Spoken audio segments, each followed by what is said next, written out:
Our next and last speaker is Tom Grant. He will talk us about the solution scattering. All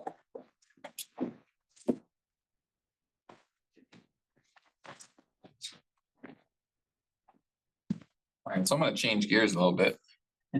I have no machine learning. I have no probabilities. I don't even think I have a math equation on here. So this may be good or not for you, but sure, allow. All right. All right. Who is familiar with solution scattering?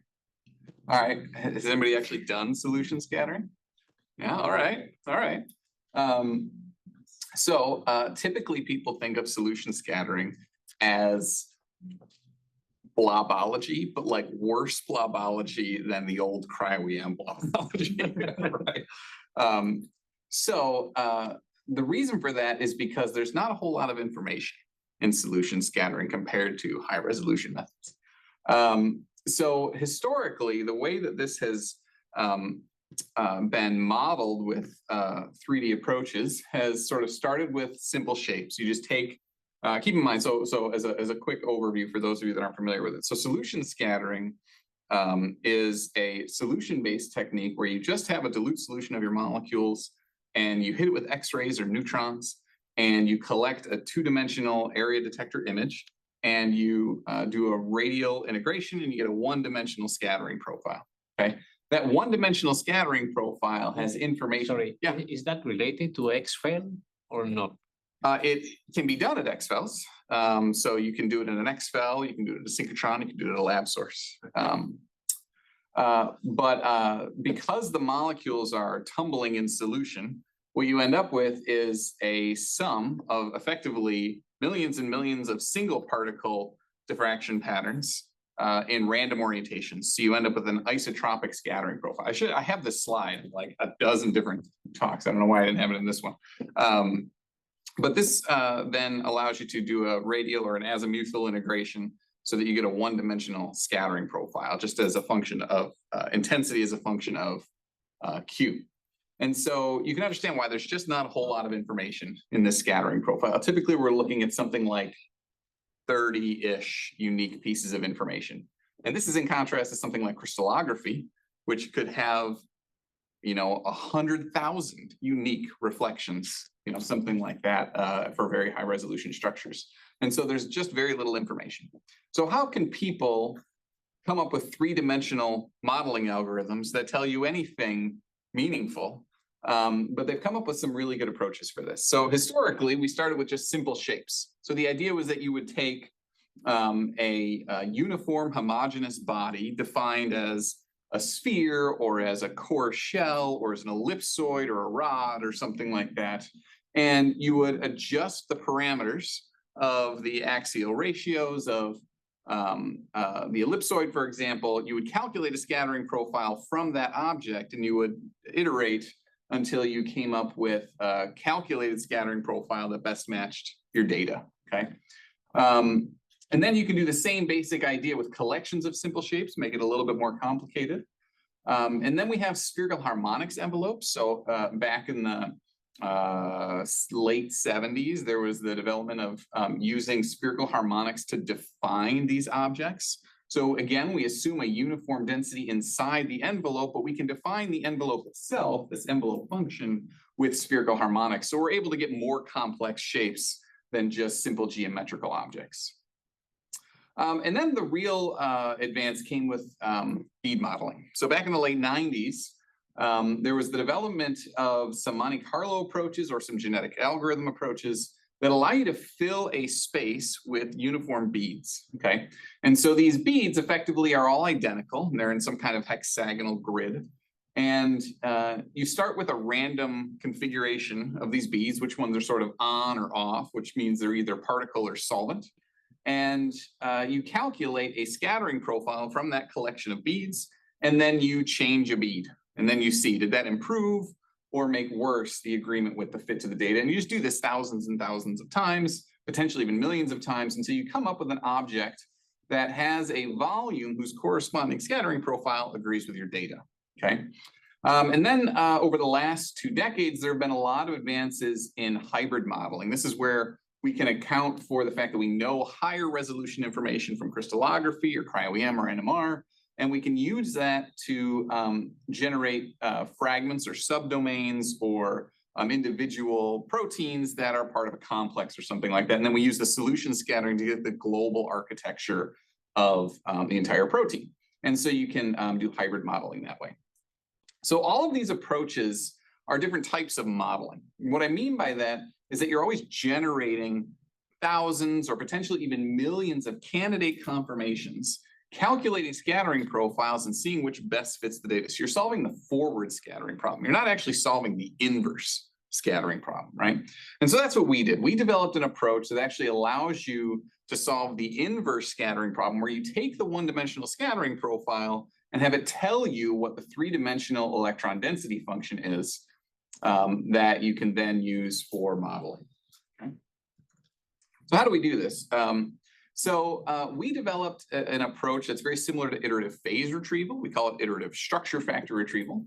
And the basic idea is that you define an electron density map. And this electron density map just starts with a bunch of random numbers. Okay, so I'm showing you just two-dimensional cross sections, but they're really three-dimensional grids. So you have just a random electron density map. You calculate a forward Fourier transform, and from that you get your structure factors. Okay, so these structure factors initially correspond to this random density map. Now, from this set of structure factors, which this set of structure factors is a complex valued array. Okay, so each one of these grid points in here has an amplitude and a phase for the structure factors at that grid point. You can calculate a corresponding intensity map from that. And what we know from our experiment is that our experiment is the one-dimensional spherical average of that 3D intensity map. Okay, so what we can do is we can then compare the initial sort of random intensity profile, or the intensity profile from the initial random map. And we can compare it with the experimental data. And within each one of these sort of concentric shells, resolution shells, we can look at it and say, well, I know that it's 6 and it's supposed to be 10. So what I can do is I can scale all of the grid points within that shell by 10�6, or the square of 10�6. The square root of 10�6 in our structure factors, and we end up scaling all the structure factors such that the spherically averaged intensities matches our experimental data. Okay, and then we get a new set of structure factors that has now been modified. We can do an inverse Fourier transform and get a new electron density map. Now, as you can imagine, this does not work, right? Yes. Are you keeping the same phase? Yeah, I'm not going to. No. Okay. The phases change in this step. Yes, in this step, the phases are untouched because you're just scaling structure factors, which inherently, mathematically doesn't touch the phases. They just scale the amplitudes. So what happens is you're only scaling all of these grid points by the same number, but the arrangement of the intensities is not correct, right? You're starting with random numbers. So yes, the average is correct, but the arrangement and the distribution of those intensities within that shell is not correct. So that's where real space restraints come in handy. And so this is where we take some tools that have been developed for iterative phase retrieval, things like shrink wrap, if you're familiar with that. And so, or positivity, for example, and solvent flattening. So effectively what you do is you look, where do you have most of the density? You just sort of draw a boundary around it, make that boundary a connected object using some like a simple Gaussian filter. And then you set all of the density outside of where you have most of the density to be 0. You sort of define that as your solvent region, and then that allows you to sort of clean up the density map. Okay, and then you go through this process thousands of times. Okay, you typically between 2 and 10,000 iterations, it will converge. And so in the end, what you end up with is a density map that has a corresponding scattering profile that agrees with your data and has flat solvent. Okay, now this is a very simple set of restraints. Effectively, all we're saying is that we want an object that is connected and is finite and has a flat solvent outside of it. But it turns out that this is actually enough to solve this problem. So here's a little animation where we have random electron density to start with at the top. We have our experimental scattering profile in the black dots, rather than using the actual raw data, we fit the data with this black curve in order to sort of take advantage of the oversampling provided by the experimental data. And then in the red dots, we have the initial scattering profile calculated from this random map. And then on the bottom right, we have the chi-square just as a metric of the fit of the red dots to the black curve. Okay, so as it progresses, you can see that pretty much immediately it converges to, collapses to some kind of globular object. And over time, over a few thousand steps, you can see that it sort of chips away at that overall envelope. That's the shrink wrap process. And you notice that that very faint blue density now converges and sort of forms this higher density regions within this overall envelope. Okay, now this is a completely ab initio process. There's no model that's assumed. We can just sort of, for comparison's sake, dock in a model here and see how well it did. And you can actually see it at low resolution. It does a fairly decent job of getting the overall envelope of the particle. But we also have these density fluctuations in the interior. I have a question regarding intuitions, because I feel like in solution scattering, all the orientation information will be integrated out, right? But from the iterative process here, you suddenly got a pose of the protein, how does that come from? Yeah, so the information effectively comes from the solvent flattening part. So even though you have potentially an infinite number of different density maps that all have a scattering profile that match your data, the vast majority of those density maps don't have a corresponding flat solvent. That's fundamentally where this comes in, is that you can't just have a spherically symmetric object that gives you that scattering profile, because there just doesn't exist, unless that's the shape of the object, but there just doesn't exist objects that have that and have a flat solvent.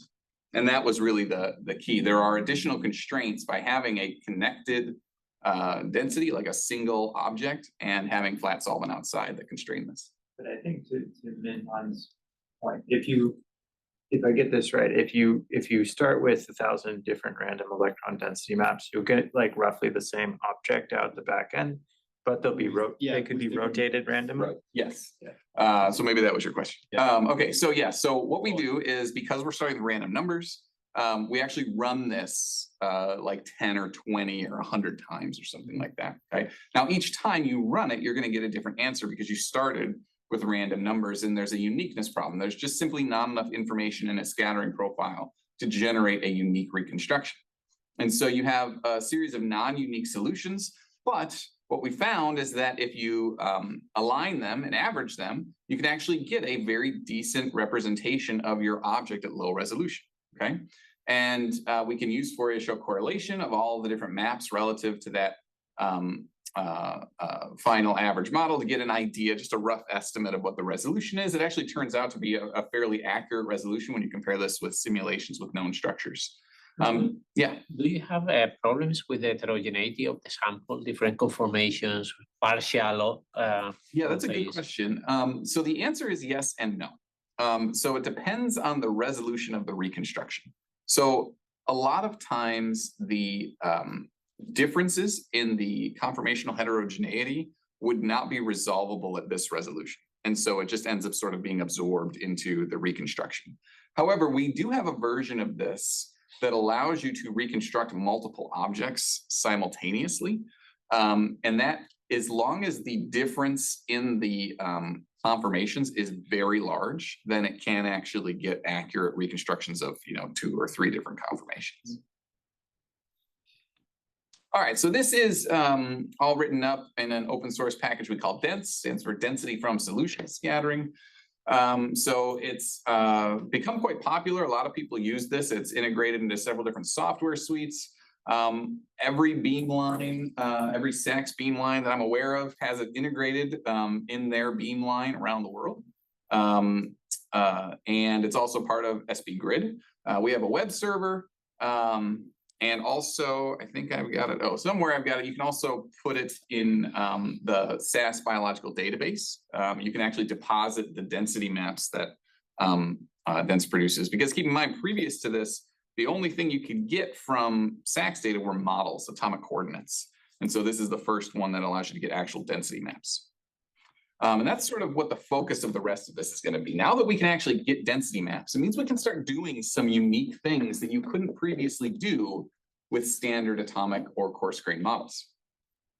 One of those advantages is particles that have different contrast components, okay? So if you have a protein is just carbons and oxygens and nitrogens for the most part, it's 99% of your atoms.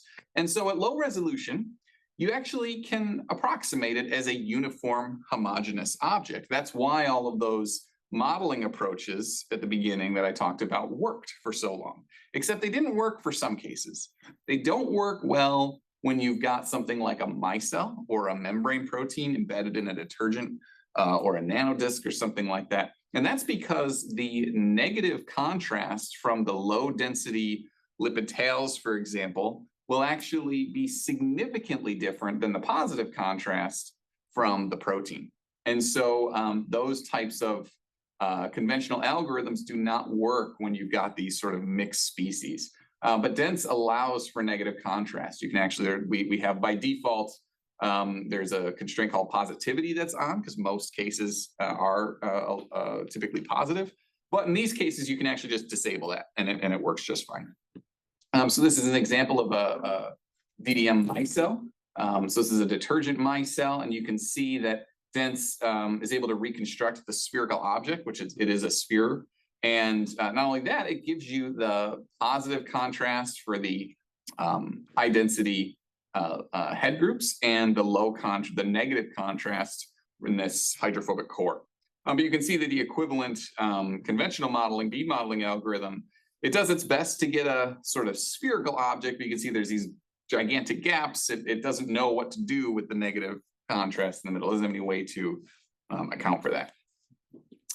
These are just some examples of dense reconstructions. And if you're not familiar with SACS reconstructions, these are significantly higher resolution than what you could get with conventional bead modeling or other coarse-grained models. I mean, here's an example from some small angle neutron scattering data. It works with SACS or SANS data. We have symmetry applied in all of these cases that I'm showing here because they make for nicer looking images, I guess. But you can actually see these little holes in these gaps in between the subunits here, and it allows you to do rigid body modeling and placements like that. Yes? I worked on chaperones in a previous life. Can you see any density for the disordered termini in the map? I have no idea. I've never looked. I wonder if you changed the contour level. Possibly. I applied D7 symmetry here. So turn that off. Yeah.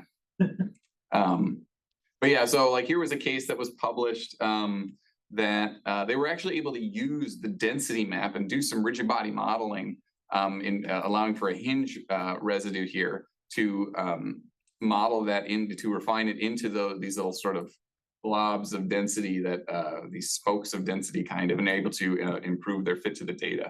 And so this is a big improvement of what you could previously do.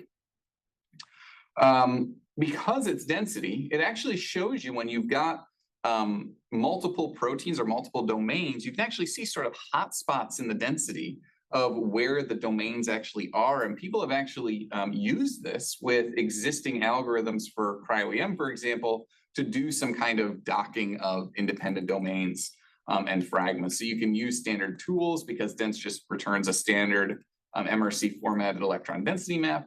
So you can use existing tools in Phoenix or Cetus or Chimera or Coot or whatever to then do rigid body modeling right into these SACS-based density maps. So that's been one of the key advantages for some practical use. Oh, this was that slide that I mentioned. You can actually deposit this right into the SAS BDB, and they'll even give you a little 3D interactive thing there. Okay, so the key thing that I want to highlight here is that dense allows for the calculation of actual density, not just a uniform homogeneous envelope, which is what conventionally we had.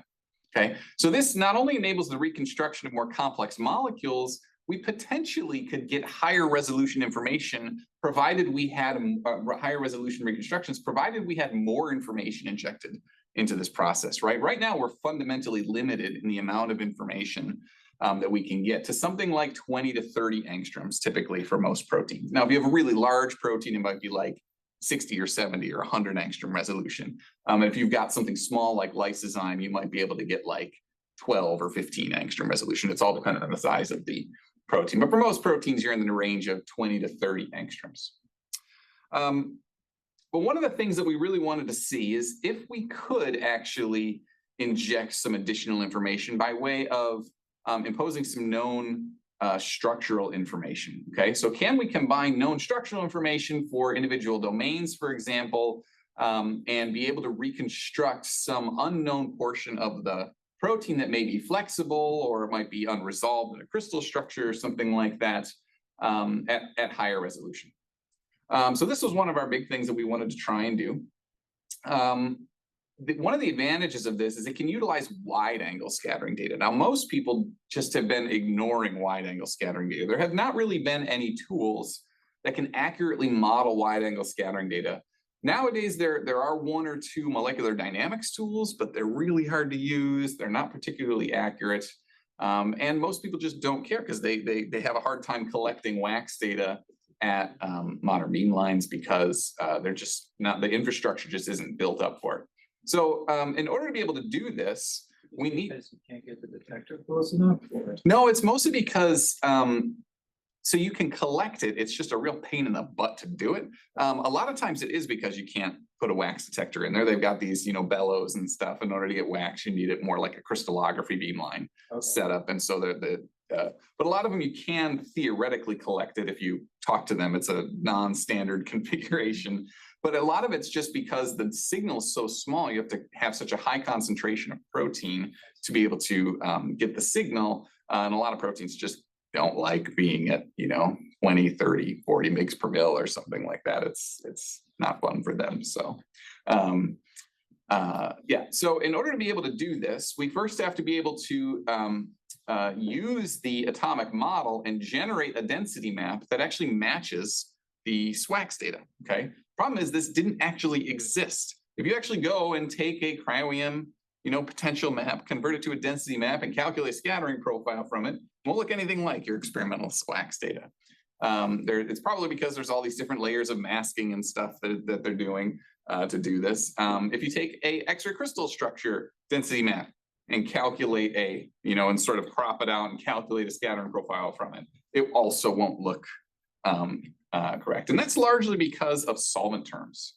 So SAX is sensitive to all these different solvent terms. So we had to develop a tool, and this actually took quite a while. We had to develop a tool that would allow you to generate a high resolution density map from an atomic model that also fit the SAX data. Okay, so we first calculate the in vacuo density. Okay, so that was pretty easy because a lot of, you know, just some Kromer-Mann coefficients to calculate these things was plenty high accuracy for what we needed. But really figuring out the excluded volume and the hydration shell were key things. So we had to figure out how to calculate the excluded volume and be able to do this for lots of different proteins. So we came up with a whole tool to do this. And it turned out to be at least as accurate and actually slightly more accurate than the standard tools. It's actually the most accurate SWAX predictor now that's out there, even more accurate than molecular dynamics tools, which are far, far more computationally intensive. It's also faster than these tools because we're doing everything in real space. So it allows for the calculation of density much more quickly. So we use this. Yeah, and so this sort of brings us to the next step, okay? We believe that wax has been very underutilized, and I kind of explained a little bit a few moments ago about why it's not done in practice very often, but it's very useful for lots of different things. So people have published studies on using wide-angle X-ray scattering data for understanding ligand binding events. You can actually use it as a type of hit finder. Understanding protein conformational changes and ensemble dynamics, because there are certain typical fingerprint sort of signals in the wide angle scattering region that you won't see in the small angle scattering region. And also solution scattering, because you're just taking your protein and putting in solution. You can mix stuff with it. You can change temperatures. You can do lots of different things. You can add cofactors or change the pH or all this kind of stuff. So it can be done in high throughput. You can just smell out a plate of 100 different samples, 96 well plate of samples, and it'll take an hour to go through it. And they just send you back your data, and it's super simple. You can also do this with, size exclusion chromatography, like in line with your experiment to try and filter out aggregates and things like that. So there's a lot of nice advantages. It's also room temperature, right? That's a big deal that it's room temperature. You can get all those dynamics that you're interested in this dilute solution. One of the nice things is that we have a lot of really bright X-ray sources now, right? So a lot of these upgrades, XFELs, so we have extremely high brightness sources now that allow us to collect these wax data sets even more high throughput than we used to. But we really need a good way to extract the high resolution data from the wax, okay? So here we have an example of a paper. So Lee Makowski has really been one of the pioneers in this area of wax data collection and also attempting to extract some information from it. So here we have alcohol dehydrogenase bound to NAD, and you can see that with and without the presence of NAD, you can actually see that the scattering profile calculation, the difference wax, is actually very close to the simulated scattering profile from the model. And so we had seen this, and we had seen a couple other papers. There's only a handful of papers that do this kind of thing. And we thought, is there a really good way to actually figure out some information about that ligand, right? Can we do this theoretically at high enough resolution to be able to do that? But this is one of only a handful of papers and was something like 20 years ago, right? There's just not a whole lot. And I think the last one I saw was like 2009 or something like that. There's just not a lot of people doing this, okay? So now that we have this really cool density reconstruction algorithm, I thought, well, what if we sort of combined those two things? Wax of ligands bound to proteins, and rather than having to know the model, could we actually do a density reconstruction, assuming that the protein conformation doesn't change? That's a big assumption, obviously, but let's just see if we can do this. Can we get a high resolution density map if we assume that we know the structure of the protein? Could we do that? Because then we could theoretically do like fragment screening, we could do ligand screening and compound design and things like that, because we can do SWACs at high throughput at these high brightness sources now. We just effectively just make a 96 well plate, put a bunch of different ligands in there, just like you would do fragment screening for crystallography or something like that. But here we're going to do it in solution at room temperature. And how long does it take, the acquisition? Seconds. So it's, I mean, when most of the time is actually spent washing. So the actual data collection takes just a couple seconds, but most of it's just, you gotta, bleach it and then run ethanol through it and so then you do it like 3 cycles of it. So it's like, 3 seconds of data collection for 1 minute of washing or something like that, or 2 minutes of washing. So you can get through a whole 96 well plate in an hour at most. Like we do this at NSLS too, for example. All right, so theoretically, one of the things I want to know is what's the highest resolution you could get, right? If we did this perfectly, and I'm the perfect coder, and I'm the perfect data collector, and I'm perfect at everything, what is mathematically the limit here? Very popular. What if? I didn't say I was. All right, so a typical small molecule, like a binding pocket, will have about a volume of about 1,000 angstroms cubed. So we can kind of think of this as a question of knowns versus unknowns, okay? So if we think about the number of unique pieces of information that we have from our data compared to the volume of the region, we can actually kind of figure this out by sort of doing a rough back of the envelope calculation. So if I have a 1,000 angstrom cubed binding pocket, and I get something like 200 unique pieces of information from a wide angle scattering pattern. I'd say I collect it way out to 1 angstrom resolution and I have no noise, right? So just for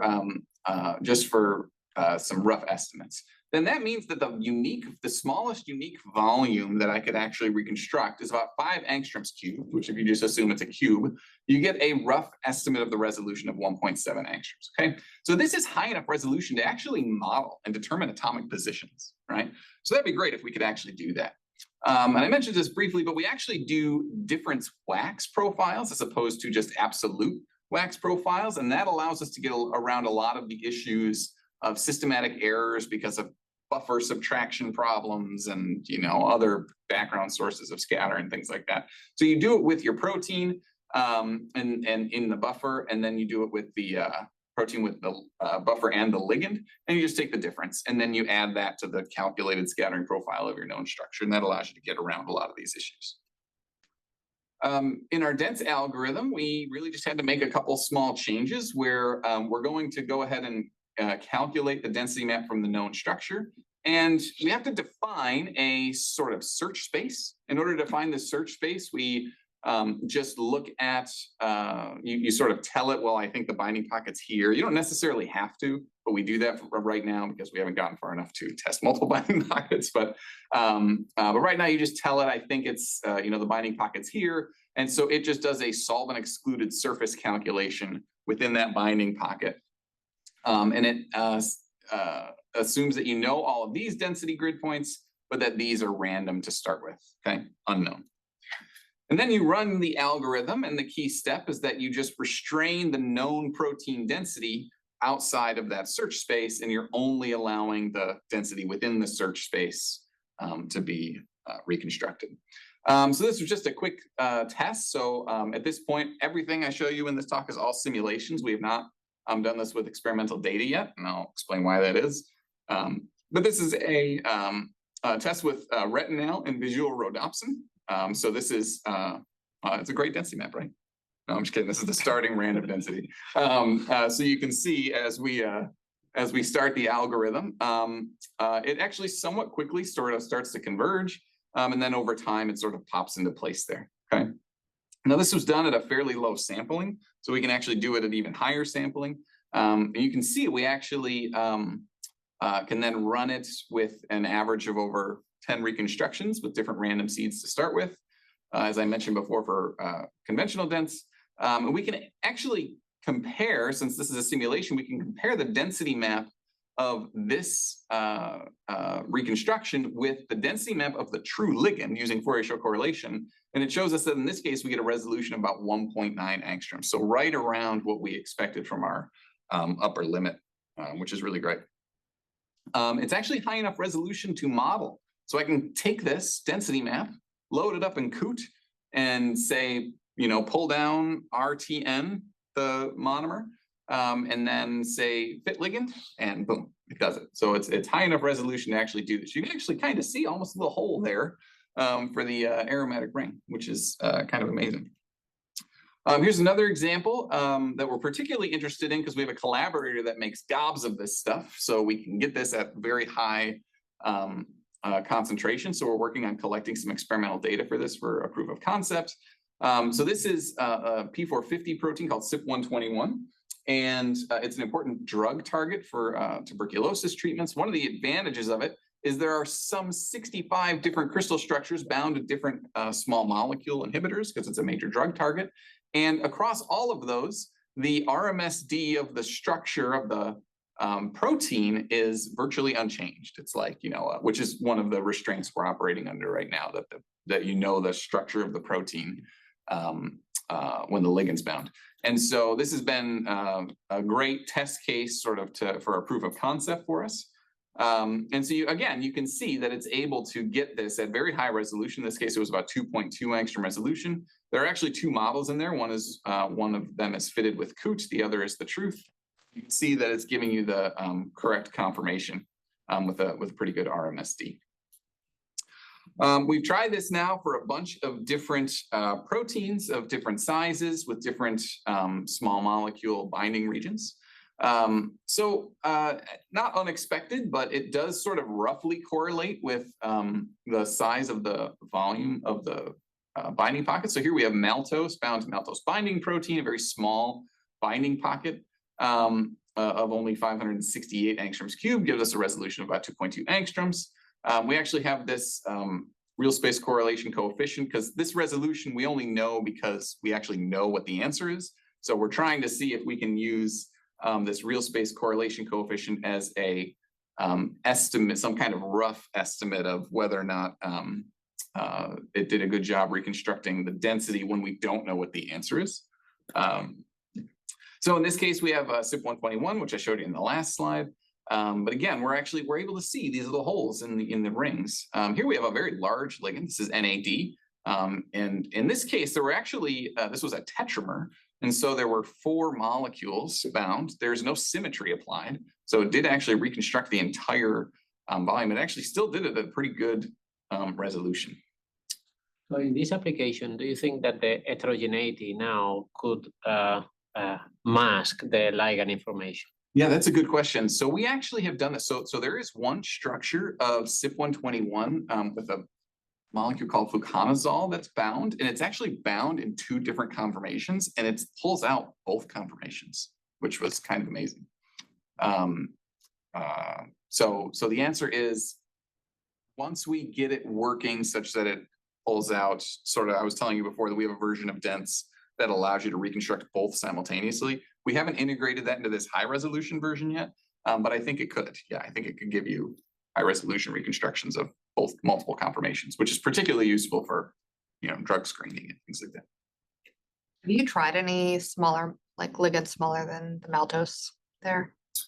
No, mostly because I don't even know that maltose would work in practice, because I think at this point the limit is not resolution, it's the signal to noise of the data. We've found that this is in practice. So what we're proving here is that we can do this algorithmically, but what we have not been able to do is get this to work with actual experimental data, not because of problems with the algorithm, but simply when we collect experimental data, we're never able to get a scattering profile that matches the structure as well as you would expect, even for these perfectly rigid things. And that's with any algorithm. Ours is the most accurate, but it's still not perfect, which means there could be small conformational changes in the protein that are in solution that we're not capturing in the crystal structure. So we're working now with MD simulations that actually drive the simulation based on the SACS data. And so we're hoping that helps. But again, those are using calculators that aren't as accurate as ours. So we think we might have to build our own to be able to do that. And that's a lot of work. So I may abandon this whole idea. So we wanted to test whether or not this was, some really nice pictures, but just bad overfitting. So what we did is we said, One question on that. So I'm just trying to think about sort of given the caveats, where is this most useful? And to me, I think the cytochrome from 50, right? That's you want to just screen through how are all of these different ligands binding. And I don't remember what my question is, but I will. And oh, this was it. Sorry. It's been a long day. To sort of get over some of those issues with sort of the, different conformations, do you think if you're using the same protein that has, relatively the same conformations minus, maybe some different orientations in the binding site, that you would get through some of those by using the, different wax data versus looking at very different protein? Yeah, that's a good question. So probably the single most significant limitation of this algorithm right now is that we're operating under the assumption that you know what the structure is before and after the ligand is bound. We have tried to do this where you know what the structure is before, but the protein structure is, of course, going to change a little bit, right? And it can accommodate it a little bit, but it can't accommodate it a lot. If we've noticed that if the RMSD of the protein changes by more than a half an angstrom. And is that full atom or all? That's all. That's all atom. No, that's backbone atoms. I think it's an angstrom when it's all atom. That's still pretty. So it's got to be pretty rigid unless you know what the answer is, which may actually be pretty common because a lot of times what people do is they solve the structure of an inhibitor, right? And so when you for example, when you run this with SIP121, there's 65 crystal structures. The biggest difference is not between the structure bound to different inhibitors, it's the APO versus something bound. And a lot of times we know what the structure is when something's bound. And so we think that's probably the most practical thing. You know what the structure is when the substrate's bound, and you want to know what the structure is with 25 different inhibitors that you know from your other experiments bind, and you don't want to have to do crystal R, right? Or something along those lines. I think that's probably where it's most useful. So in that regard, this is sort of one of these tests that we did where you have the same crystal structure of the protein, and so you have the same search space. And we wanted to know, is it just the bias from the search space? A lot of times these search spaces are pretty tight. And so, for example, retinal, the search space is very tight. There's not a whole lot of other shapes that could actually fit in there. So we wanted to know if it was just bias. So in this case, we have CYP121, where we have 3 different structures used, but the search space was identical in each one. We actually just copied the search space for each one to make sure that it wasn't just biased from the search space. So the only difference between these 3 different reconstructions is just the different scattering profile. And you can see that it does indeed reconstruct each one of those. And you can see the little holes in there giving you a sense of the resolution.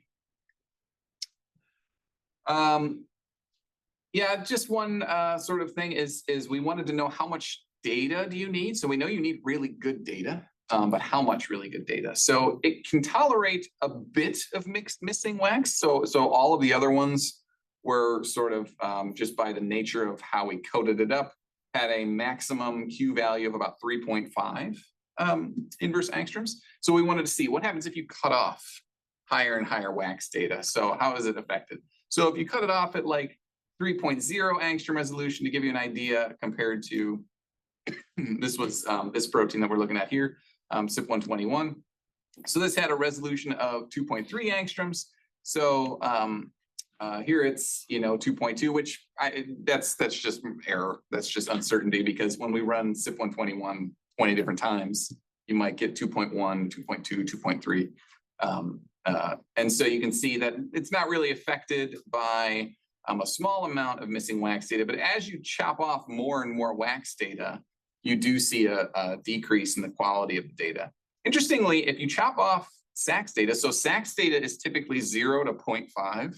That's what most people would consider SAX. So we just chopped out all the SAX data. It really didn't have that much of an effect on the resolution. The map isn't quite as great, but the actual quantified resolution isn't really affected. But if you chop off too much, then it just blows up and gives you garbage, which is not unexpected, right? All right, so the biggest caveat is that it's, we've only got this working with simulations so far. So we're currently working on real data. The analysis for really high precision data is extremely difficult. I do XFEL work, and this is harder than that. So we need ultra bright X-ray sources. But to be routine and robust, one of the key things is we just need some really good protocols baked into our beamlines to make this high throughput. We need good validation metrics. We don't have a lot of those right now, and we only just when we know the structure, we can use that for our simulation purposes. But we need some good validation metrics. I'm hoping that things like the quality of the density map and stuff like that will help us. And the big one is currently we assume that the protein structure is known before and after the ligand binding, but we are making some progress on modeling these protein structural changes with MD. And I think ultimately what would be the most practical thing is sort of an iterative refinement kind of thing with MD, where you get an estimate of what the ligand looks like in the binding pocket, and then you model it around it with MD or something like that. So I just want to thank everybody that's helped us out with this. So my group, the primary person that's been doing all this work has been Sarah, postdoc in my lab. Also, Fernando and his group at the biochemistry department have provided us a lot of CYP121 protein for us to start getting some experimental data, and everybody else that has collaborated in our funding sources. So, take any questions.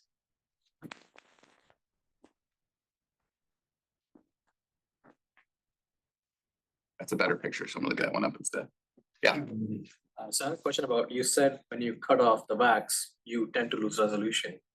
Have you quantified that as to what the scaling on that is? What do you mean?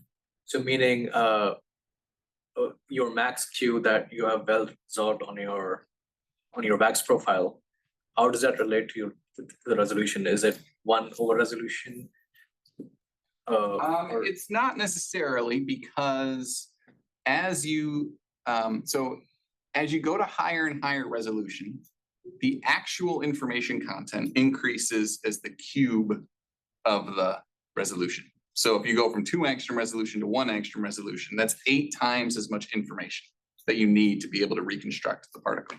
But wax data only improves linearly, right? So you go from 2 angstrom to 1 angstrom, you're now, you're only gaining, say you had 100 unique pieces of information, you now only have 200 unique pieces of information, but there were 8 times as many that you needed to be able to reconstruct at higher resolution. So I don't think it's so much an issue of any, I don't know that there's, I guess that would be the answer then. The scaling is probably 1 over n squared, because from the data, we're getting 1 over n.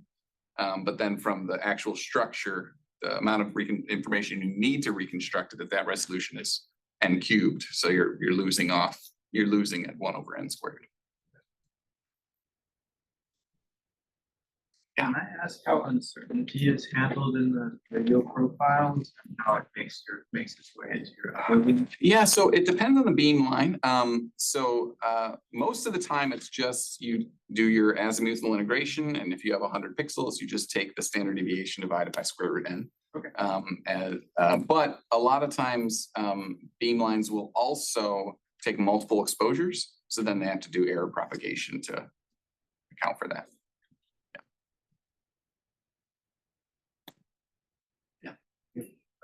Do you count photons or do you just? No. So everything here is just simulation. So I mean, I count photons when I do XFEL work. But for synchrotrons, no, we're in the high photon count regime here. So. If there's no more questions, let's thank you, Tom.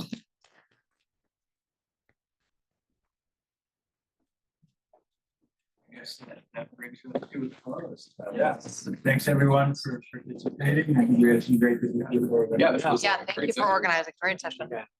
Hold on, Oh, yes, wait, we need to take a photo. Yeah. We are collaborating with the. More like that.